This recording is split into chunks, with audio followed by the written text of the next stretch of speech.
ঘড়িতে বাজে ভোর 4:25। আমরা যাচ্ছি আজকে হাওড়া স্টেশনে। এরকম দিন কমই আসে যেদিন আমাদের এই সকাল 4:25 রেডি হতে হয় বন্দে ভারতের জন্য। তবে এই দিনটা খুবই প্রতীক্ষার, খুবই আনন্দের। আমরা অনেক দিন থেকেই বসে থাকি মানুষ যে এই একঘেয়ে জীবন থেকে মুক্তির জন্য। দেখুন আমরা আজকে কোথায় যাচ্ছি সেই ব্যাপারে আমি তুলে ধরবো আমার এই ব্লগে। আমি শাশ্বতী। আমার চ্যানেল ভালো লাগলে আপনারা আমার চ্যানেলটা সবাই সাবস্ক্রাইব করুন, লাইক করুন, কমেন্ট ও শেয়ার করুন। যখন উবেরে উঠেছিলাম তখন অন্ধকারই ছিল। দেখুন 4:30 বাজে, আলো ফোটেনি। এবার যত এগোচ্ছি তত ভোরের আলো ফুটতে শুরু করেছে। রাস্তায় আলো তখনও জ্বলছে, স্ট্রিট লাইট বন্ধ হয়নি। আর আমরাও এগিয়ে যাচ্ছি হাওড়ার উদ্দেশ্যে। এই বড়বাজার যাচ্ছি, বড়বাজারের ওপর দিয়ে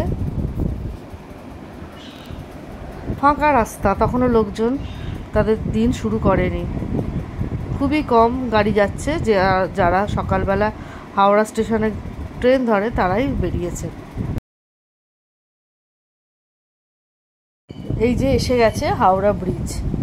ছোটোবেলা থেকে যখনই এইখানে আসি, এইখানটা এলেই যেন মনে হয় কোথাও বেড়াতে যাব। তো এই জায়গাটা আমার অবশ্যই ভীষণ ভালো লাগার একটা জায়গা, এই হাওড়া ব্রিজে ওঠাটা। বাঁকটা ঘুরতে না ঘুরতে দেখলাম সব, শুনেছিলাম আগে, সবাই দেখি ফুলের পসরা সাজিয়ে বসে আছে। কত ফুল ক্রেতা বিক্রেতা সব এখানে রয়েছে। আর আমি বলছিলাম দিনই শুরু হয়নি। দেখুন কত ব্যস্ত এখানে এই জায়গাটা। সব বাজারের উদ্দেশ্যে ফুল চলে যাচ্ছে। মা গঙ্গাকে দর্শন করে দিন শুরু হলো। আশা করি দিনটা ভালোই যাবে। দেখুন আপনারা, খুব সকাল সকালে পৌঁছে গেছিলাম, তখনই দেখি বন্দে ভারত দিয়ে দিয়েছে, প্রায় 5:05 দিয়ে দিয়েছে। আর এটা একটা নতুন ধরনের না, অরেঞ্জ কালারের বন্দে ভারত। সবে 5:10 বাজে। দেখুন উঠে ট্রেনে বসে পড়েছি, কি ভালো লাগছে। সিটটা বেশ ভালোই ছিল জানেন, দুজনের পাশাপাশি। আর জানলাটা খুব বড় ছিল। ওই যে দেখুন, মুখ দেখলেই বুঝতে পারবেন সেজে গুজে বসে আছি। ভেতরে ভেতরে প্রচণ্ড আনন্দ, কিন্তু বেড়াতে যাচ্ছি। এই দিনটা খুব ভালো লাগে, যাত্রা শুরু করার দিনটা আমার ভীষণ ভালো লাগে। ওয়েদারটা ফাটাফাটি। এইগুলো তো এই একটাই বোঝা যায় না, ঠান্ডায় বসে থাকলে। ট্রেন ঠিক টাইমে ছেড়ে দিয়েছে। আর কিছু দূর এগোতে না এগোতেই চোখে পড়ছে ভীষণ সুন্দর দৃশ্য, প্রাকৃতিক দৃশ্য। ক্ষেত খামার, বাড়ি ঘর, গ্রাম্য পরিবেশ, খুব ভালো লাগার জায়গা। ট্রেনের পাশে বসে এই দৃশ্য দেখা। অরিন্দমও বসে পড়েছে, আমরা দুজনে চলেছি ছেলেটাকে রেখে দিয়ে বাড়িতে বেড়াতে। এখন অভ্যেস হয়ে গেছে, প্রথম প্রথম খুব খারাপ লাগতো। এই চলে যাচ্ছে ফারাক্কা ব্যারেজ। আগে যখন ছোট ছিলাম, মাঝরাত্রিরে যখন দার্জিলিংয়ে একবার বাবার সাথে গিয়েছিলাম, মাঝরাত্রিরে এটা বেরিয়ে যেত। বাবা বলতো দেখ দেখ ফারাক্কা ব্রিজ যাচ্ছে, উঠে পড়তাম। এখন তো দেখি দিনের বেলাতেই বন্দে ভারতে গেলে দেখতে পাই। বেশ ভালো লাগে, ছোটবেলার কথা মনে পড়ে যায় এই ব্রিজটার ওপরে উঠলেই।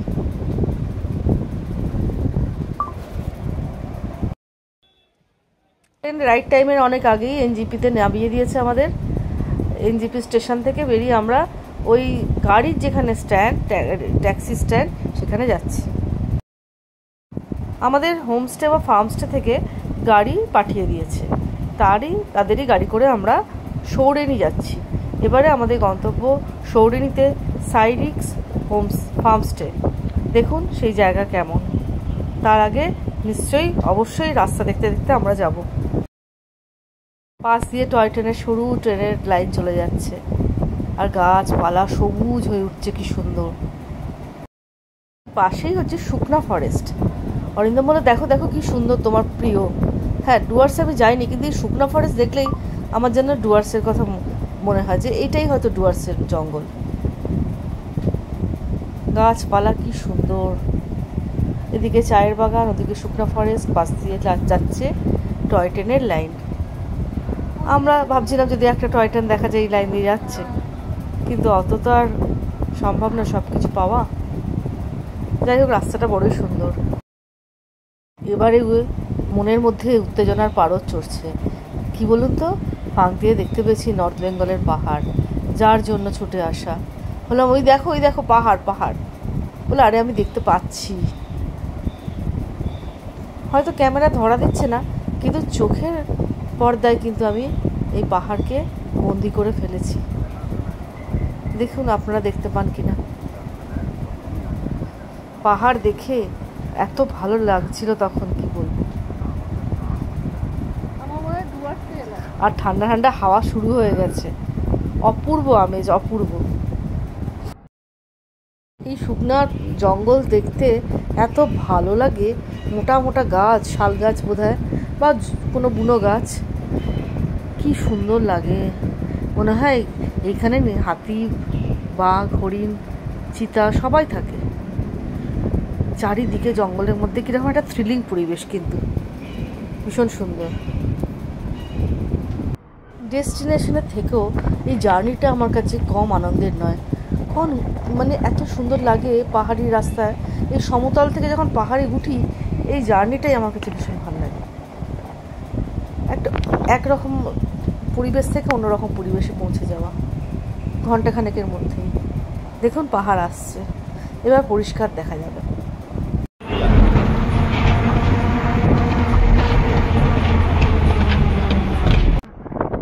রাস্তাটা দেখেছেন কি সুন্দর? ছবি তুলবো না দেখবো কি করবো বুঝতে পারছি না। গাড়িতে গান চলছিল, অবশ্যই কপিরাইটের ভয়ে গানটা বন্ধ করে দিয়েছি। কি অপূর্ব রাস্তা, মাইন্ড ব্লোয়িং। পাহাড় আমাকে প্রতি বছর টানে জানেন। গরমকালে আমি যাবই, এবারে তো শীতকালেও গিয়েছিলাম নভেম্বরে। আবার 4-5 মাস যেতে না যেতেই বললাম যে চলো আবার যাই। একই রকম দৃশ্য, কিন্তু ভীষণ ভালো লাগে এই জায়গাটা। ঘরের এত কাছে, যাবো নাই বা কেন বলুন তো? এই দেখছেন আকাশের রঙও পাল্টে গেল, কীরকম একটা মেঘলা মেঘলা, একটা ঠান্ডা ঠান্ডা ওয়েদারের রং না এটা? সেই গরম ভাবটা নিমেষে কেটে গেছে। দেখেই মনে হচ্ছে যেন পাহাড়ের মধ্যে একটা ঠান্ডা শীতল আমেজ আমাদের এনে দিয়েছে, যে আমেজের জন্য কলকাতা থেকে পালিয়ে নর্থ বেঙ্গল চলে আসা, সেই ঠান্ডা, সেই অনুভূতি পাহাড় আমাদের এখন হাতের কাছে ফিরিয়ে দিল। এইবার একটা জায়গায় নাজির দাঁড় করালো। নাজির মানে আমাদের যে ড্রাইভার, খুব ভালো ছেলেটি। বলে এখানের ভিউটা দেখুন, নিচে দেখা যাচ্ছে দুধিয়া নদী। নিচ থেকে দেখলাম অপূর্ব দৃশ্য, অপূর্ব লাগছিল। এখানে অনেকেই দাঁড়িয়েছে ছবি তোলার জন্য। কি সুন্দর জায়গাটা। ওই যে নিচে দেখুন, দেখতে একটু মাঝে মাঝে ভয় লাগছে অত সামনে গিয়ে, কিন্তু তবুও কে ছাড়ে বলুন তো এই দৃশ্য? অসাধারণ লাগছিল। আজকে সকালেই কীরকম গরমে ছিলাম বলুন, আর এসে পড়লাম কি পরিবেশে। মাঝে মাঝে মনে হয় কেন এইসব জায়গায় জন্মালাম না, একটু পাহাড়ে জন্মাতে পারতাম, সারা জীবন সারা বছর সব সময়ের জন্য ঠান্ডা পেতাম। আরে দেখলাম অরিন্দম এটা কি যেন তাক করছে ছবি তোলার জন্য। কি দারুণ ফ্রেমটা, অসাধারণ লাগলো, অপূর্ব ফ্রেম সত্যি। এবার আমি ওই জায়গায় যেখানে দাঁড়িয়েছিলাম, সেই অপূর্ব জায়গাটায় দাঁড়িয়ে নিজের ছবি তোলার চেষ্টা করছি, ভিডিও তুলছি। কি দারুণ জায়গাটা, খুব ভালো লাগছিল। সবাই নিজেকেই দেখলাম তুলছে, আমিও তাই তোলার চেষ্টা করলাম। এবার মিরিকের কাছে সৌরেনী যে জায়গাটা, সেইটা আমরা এসে পড়েছি। এটা সৌরেনী বাজার, অনেক বাড়ি ঘর দোকানপাট সব দেখছি। রাস্তাটা আরও সরু হয়ে এলো, পাহাড়ের খাঁজ দিয়ে দিয়ে রাস্তা যে তৈরি হয়েছে, এটা আরও উঠছে দেখলাম অনেক উঁচুতে। নাজির আগেই বলেছিল আমরা ওই পাহাড়টায় যাব।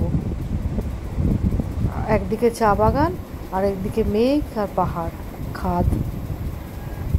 দার্জিলিংয়ে গিয়ে এই দৃশ্য যেন আমাকে অনেকটা অনেকটা সুখী করে দেয়। কলকাতার যত ক্লান্তি আছে, যত দুঃখ আছে, যত কষ্ট আছে, সব ভুলিয়ে দেয়। এসে পৌঁছলাম আমাদের সাইরিক্স হোমস্টেতে। কি অপূর্ব জায়গা বাবা, চারিদিক মেঘের মধ্যে যেন একটা ছোট্ট বাড়ি। এই বাড়িটার নাম মেঘের বাড়িও হওয়া যেত। কি দারুণ জায়গাটা। আমাদের জিনিসপত্র বার করছে সব ওরা। আর উল্টো দিকে রয়েছে পাইন বন, পাইনের জঙ্গল, সেখানে মেঘ ভেসে বেড়াচ্ছে। দেখুন, চলুন এবার আমাদের ঘরের দিকে আস্তে আস্তে নিয়ে যাই। এই হচ্ছে 102 নম্বর ঘর, আমাদের ঘর। ঘরটা দেখেই মনটা ভালো হয়ে যায়।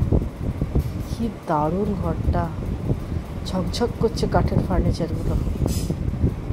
এটা একটা ওয়ার্ড্রপ দিয়েছে, যেখানে দুটো ব্ল্যাঙ্কেট ছিল।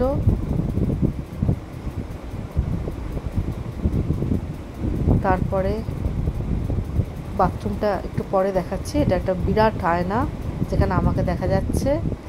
এবারে দুটো বড় বড় ডবল বেডের খাট, তাতে লেপের মতন কমফোর্টার দেওয়া। হ্যাঁ, আর সামনে একটা বিশাল জানলা, যেখান থেকে আপনি দেখতে পাবেন বাইরের দৃশ্য। বাইরে বারান্দা রয়েছে। এখানে একটা গোল টেবিল দেওয়া আছে, বিশাল বড় কিন্তু। আর 4টে মোড়া, ছোট ছোট ছোট ছোট 4টে মোড়া দেওয়া হয়েছে। আমরা একটা মোড়ার ওপরে আরেকটা মোড়া উঠিয়ে নিয়েছি। এত ছোট না মোড়াগুলো, নিচু হয়ে যাচ্ছিল বসতে গিয়ে। আর এবার দেখুন এই রুমটার আসল ভিউটা কি সুন্দর, ইউএসপিটা কি। বাইরে বাগানটা দেখা যাচ্ছে, যেখানে একটা জলাশয় রয়েছে, ছোট্ট পুকুর মতন, যেখানে মাছেরা কি ঘুরে ঘুরে বেড়াচ্ছিল, গোল্ড ফিশ। আর বাইরের দৃশ্যটা দেখুন কি অপূর্ব। ঢেকে দিয়েছে পুরো মেঘ, কিচ্ছু দেখা যাচ্ছে না। অরিন্দম আসছে। কেমন লাগছে? খুব সুন্দর, দারুণ লাগছে। দারুণ জায়গা। এটা কারা? তোমার অ্যাস্ট্রেও রেডি। এই একটা কমন বারান্দা রয়েছে ঘরের সাথে, ওই ঘর দিয়েও আসা যায়, আবার এই ঘর দিয়েও যাওয়া যায়।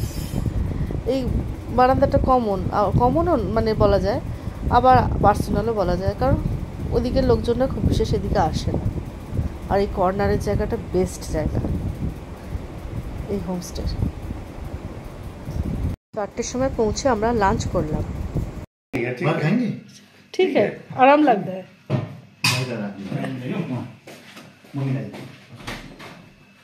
ডাল, ডিমের কারি, এটা মিক্সড ভেজ, এটা একটা ভাজা, করলা ভাজা, বাটার।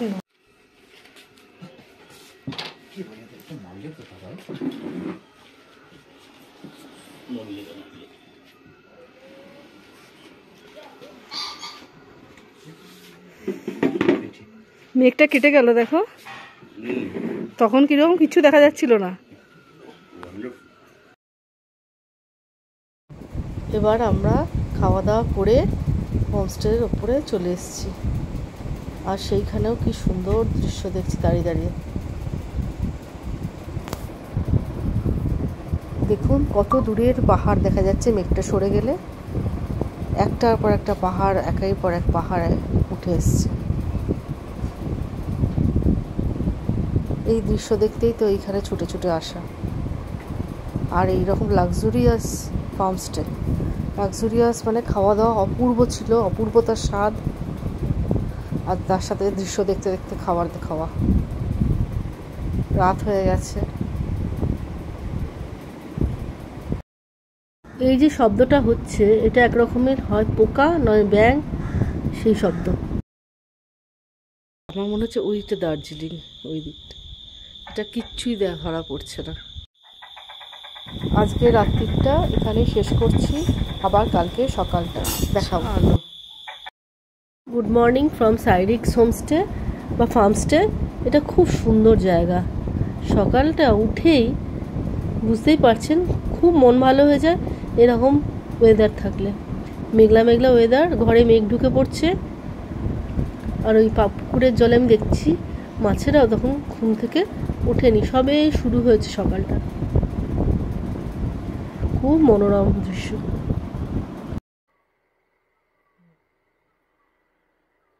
ওখানে না ওই পুকুরটায় অনেক তোমার রঙিন মাছ আছে, রঙিন রঙিন গোল্ড ফিশ আছে।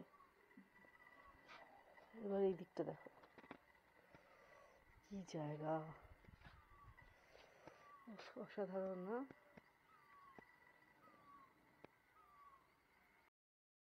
দরজায় একটা কি সুন্দর মথ বসে আছে দেখুন, প্রচুর মথ জানেন, প্রচুর। সন্ধে হলেও আসে, আবার সকালবেলাও দেখা যায় দরজা জানলায় বিভিন্ন জায়গায় বসে আছে।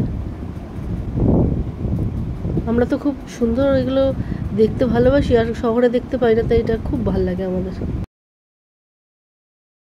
ক্যামেরাটা রেখে তখন নিজের সঙ্গে নিজের কথা বলার সময়, প্রকৃতি দেখার সময়, এই সময়টাকে উপভোগ করার সময়, এটা যেন সঞ্চয় করে রাখছি আমি অনেক দিনের জন্য। এই সঞ্চয় থেকে আস্তে আস্তে ভবিষ্যতের বাঁচার রসদ পাবো, আস্তে আস্তে এগুলো খরচ করব। এই সঞ্চয়ের ভাণ্ডার যদি পরিপূর্ণ না হয়, তাহলে ভবিষ্যৎটা বুনবো কী করে, কী নিয়ে থাকবো? তাই দেখতে থাকছি আর চুপচাপ উপভোগ করছি নিজেকে। আমি তো অত ভালো কবিতা লিখতে বা গান গাইতে পারি না, তাই আমি মনের কথায় আপনাদের কাছে আমার ভাব ব্যক্ত করলাম।